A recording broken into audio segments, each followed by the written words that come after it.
જેણે ચોરી કરી એની જ પાસે ચોરીનું ઓડિટ કરાવવું, મને લાગે છે એ વાતમાં કોઈ દમ નથી. ઓડિટ તો હવે ગુજરાતની જનતા કરશે. ગુજરાતના પશુપાલકે ઓડિટ કરવાનું છે. પોતાનો આત્મા જગાડીને ઓડિટ કરો કે ગુજરાતની ભાજપની સરકારે 30 વર્ષની અંદર પશુપાલકોને આબાદ કર્યા કે બરબાદ કર્યા, એ ઓડિટ તમારે કરવાનું છે મિત્રો. પણ મારી છેલ્લી વિનંતી એટલી છે કે એફઆઈઆર પાછી લેવી જોઈએ, શહીદોને ન્યાય મળવો જોઈએ, ભાવફેર મળવો જોઈએ.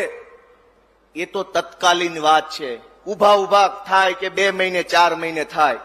મારી તો બધાને 2 હાથ જોડીને આખા ગુજરાતના પશુપાલકોને વિનંતી છે, ખેડૂતના દીકરા તરીકે, કે અશોકભાઈનું બલિદાન એળે ન જવા દેવું હોય તો અશોકભાઈના બલિદાન પછી એક એક પશુપાલકનો આત્મા જાગવો જોઈએ. અને હવે પછી ગુજરાતમાં કોઈ ખેડૂત કે કોઈ પશુપાલકનો જીવ ન જાય એવી સરકાર બનાવવા માટે થઈને સૌએ આગળ આવવું પડશે.